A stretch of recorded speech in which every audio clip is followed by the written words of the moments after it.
Okay, so we are in Mobile, Alabama, a very historic port city. Now, one of the places, being kind of local here, that I've always heard about, and a story I've heard over the years, is the story of Mobile's Boynton Oak. Well, I never knew where it was. Never could find anything. And just so happened, while I'm looking for the site where we're headed to today, I stumble upon the Boynton Oak.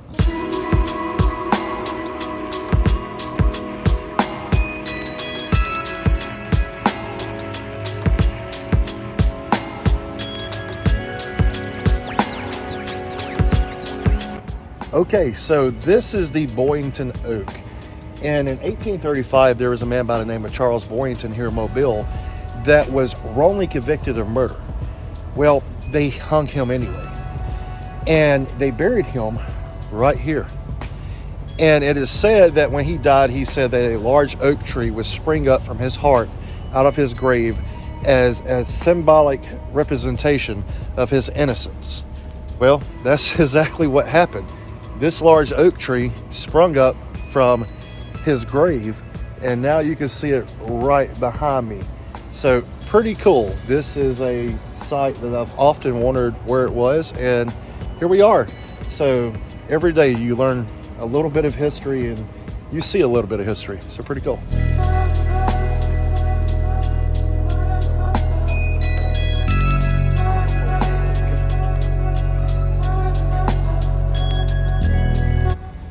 Come on, people. Really? Looks like someone has, I don't know what that is, but you can see these old cigarette packs and different things. But is this a tombstone? No, I don't know exactly what that is. But anyway, this is the oak tree that apparently comes from his grave.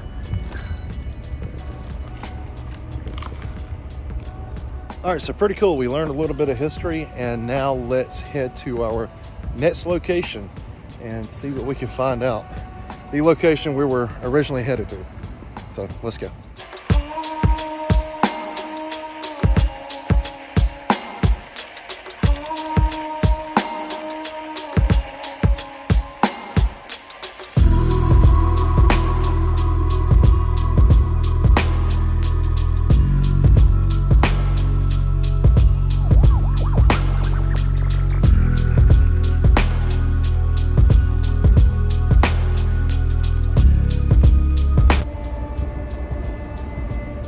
All right, so we stumbled upon another gem here in Mobile, Alabama that is of a very historic significance, and this is the Church Street Graveyard. This is one of the oldest graveyards in the city of Mobile, and man, this place is pretty neat looking. It's amazing at how much history you can actually learn from a cemetery. So we're going to take a look around. There's some famous people buried here in history that I really want to see the graves of. So this place isn't really that big, but let's take a look around and find out some of the history.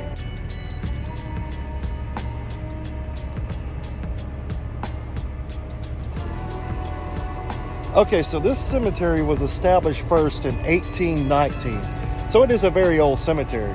Now, there may be older burials than that here, but we'll look around and find, just see what we can kind of find. But the cemetery was established in 1819, and it was divided into sections. You had a section for Protestant, you had a section for Catholic, and you had a section that was called a portion for strangers, basically. So, yeah, pretty weird. I've never really heard that. But over time, veterans and Masons and people like that were starting to be buried in that a place for strangers section. Now, in 1898, the cemetery closed, and you can still get buried here today, but you actually have to have special permission to do so from the city of Mobile, which is pretty cool. I've never really heard that either.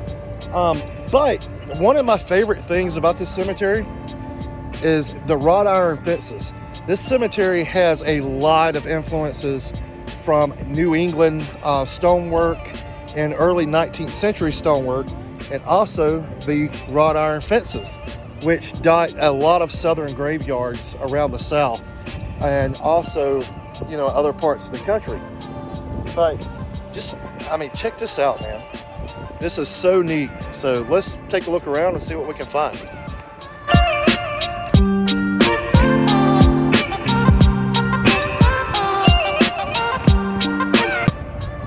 Okay, so as I was standing over here, and I hope you can hear me behind this generator that I'm at, I noticed this grave, and as you can tell, it looks quite different from the others. Well, this is one of the graves I was looking for. This is the grave of one of the most famous people in Southern history.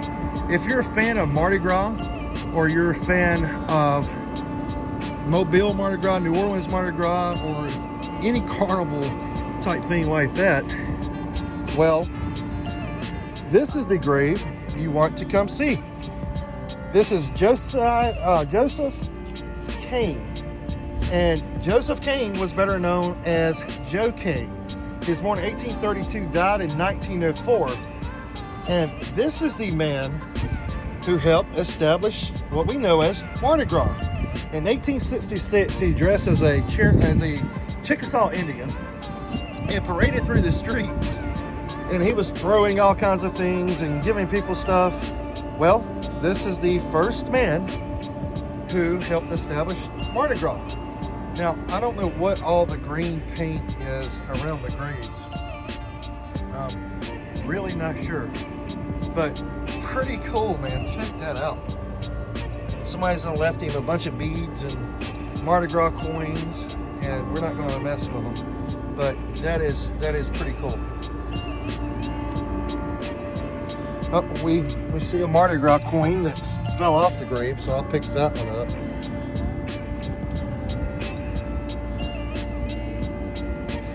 So we're gonna place it right back on Mr. Kane's grave for him. That is really neat.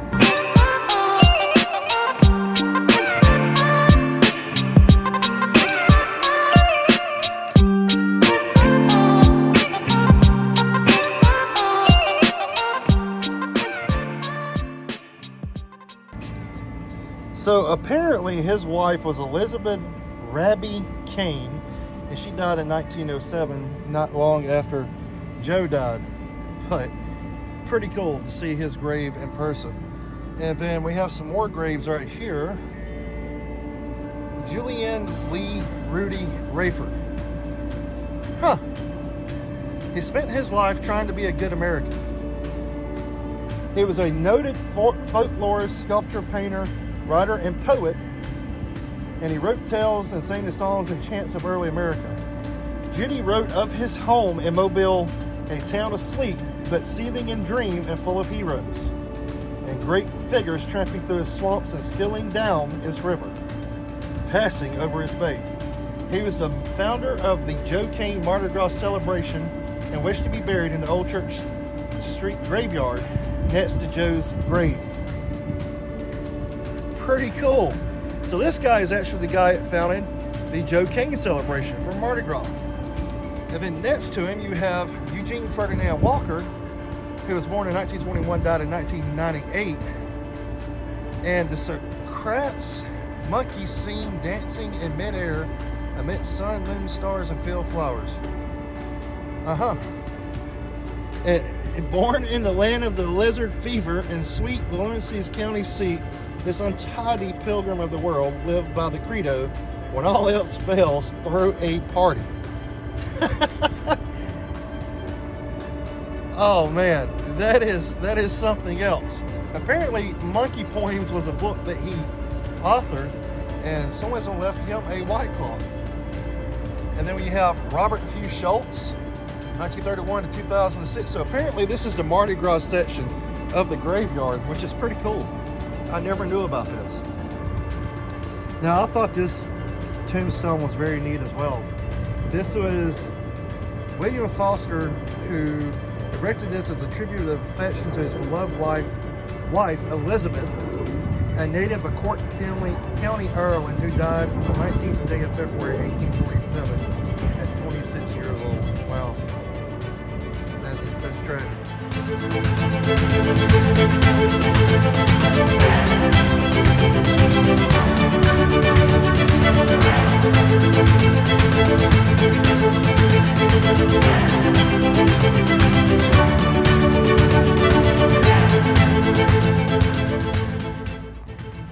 I just ran across this tombstone. This is Samuel A. Montgomery.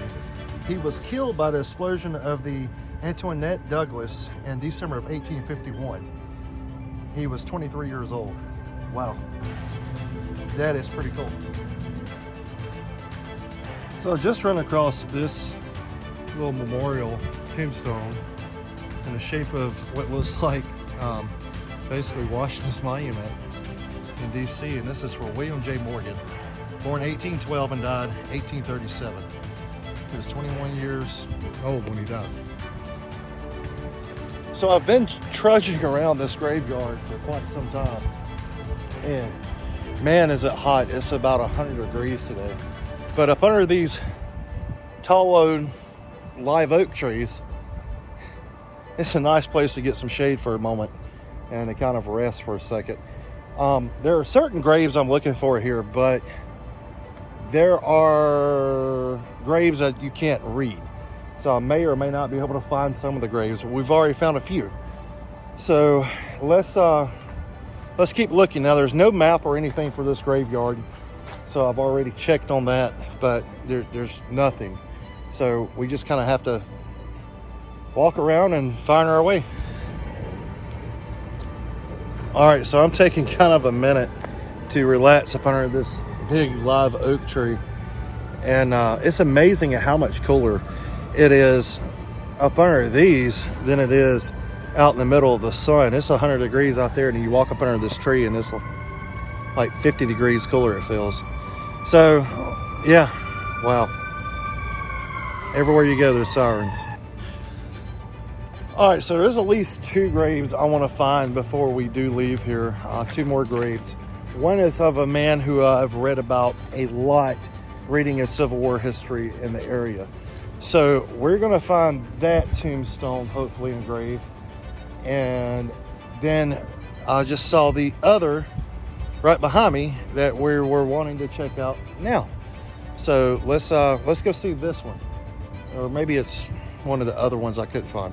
I don't know. Anyway, so 2 or 3 more graves that we need to find. And I see one right there. Let's go. So here's another one of the graves I stumbled upon that we were looking for, and this is of James W. Roper. He was a native of South Carolina, born in 1801, and or died in born 1801. Okay, day of month of birth unknown. Okay, but he died January the 12th, 1856, and he built a very popular plantation home and farm here in Mobile that is still here and acts as a museum now. So pretty cool. So this is the grave that I've been looking for, and I'm not going to lie, I thought something else would be here other than this, because this man is very notable in history. He was very famous. His name is M.P. Gaines. He was from Virginia. He was a major general in the U.S. Army during the War of 1812. He was born in 1777, and he died on June the 6th, 1849. June the 6th, one of my favorite dates in history. But there's nothing else here. Okay, so this man right here was very famous, especially locally, because he not only was a major general during the War of 1812, but he is one of the men who helped secure this area, and he is who Fort Gaines on Dauphin Island is named after. And of course, Fort Gaines was the historic fort that served during the Battle of Mobile Bay across the bay from Fort Morgan. So I don't know, it kind of disappoints me. There's no flowers, no flag, no markers other than a simple military tombstone. So I'm kind of disappointed that he doesn't have something more. He was a very famous man and did a lot for our country. So yeah, but unfortunately, that's the way the cookie crumbles sometimes. It is so stinking hot. It is so hot out here. It's clouding up a little bit, but it's a lot darker on camera than when it looks here, I think. It is hot. I'm looking for one more grave. And I don't know if I'm going to find this grave or not. So, I want to walk on a grave.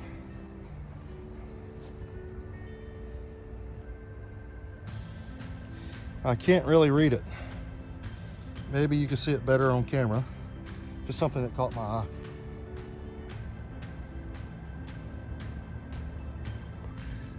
Wow, there are a lot of tombstones through this cemetery that's like this, just laying on the ground. Very old tombstones. I wish I could do something to put them back up. But this grave caught my eye because of the coloration. Elizabeth Ann, in the memory of wife of Captain Henry Slant, 1831 maybe? I don't know. I can't really read it. But look at that. That is pretty neat. Still not the grave we were looking for though. So we'll continue on. Yeah, it's hot. It's hot. Welcome to Alabama, especially South Alabama, right along the Gulf Coast. It's hot. Wow, so I'm on the back side of the cemetery now. The front entrance is up there. But if you can tell, see the wall back here? It is collapsed. That wall is really collapsed. Yeah. I don't know. I wish I could take the original bricks and put it back up. Now this is pretty cool. These are the oldest Jewish graves in Mobile. Wow. Check these out. That is stinking neat.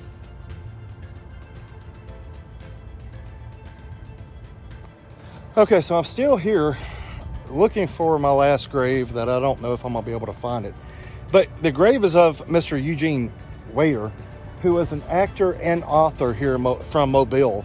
And he was in a lot of pretty famous movies, including the 1960s Django and also Sinbad, I believe, and a couple of other well-known films that I've probably never seen because they were older films, and some of those I don't watch. But it just interests me, and he was a very notable person. He was in over 30 or 40 films and also wrote a few books, and apparently was very famous here locally. So he his last film was in 1990, and I can't remember the name of it. We'll have to look that up. And if anyone knows, you can comment below. But yeah, apparently he was a very famous individual here, and I was looking for his grave, but I'm a little hot. We got more places to go. So until next time, keep preserving history. Stay safe. Let's go get some water. All right, JD, at the History Underground, another ode to you. Bugs, bugs, bugs. So yeah, I figured you'll like that. Anyway, guys, I'm thirsty.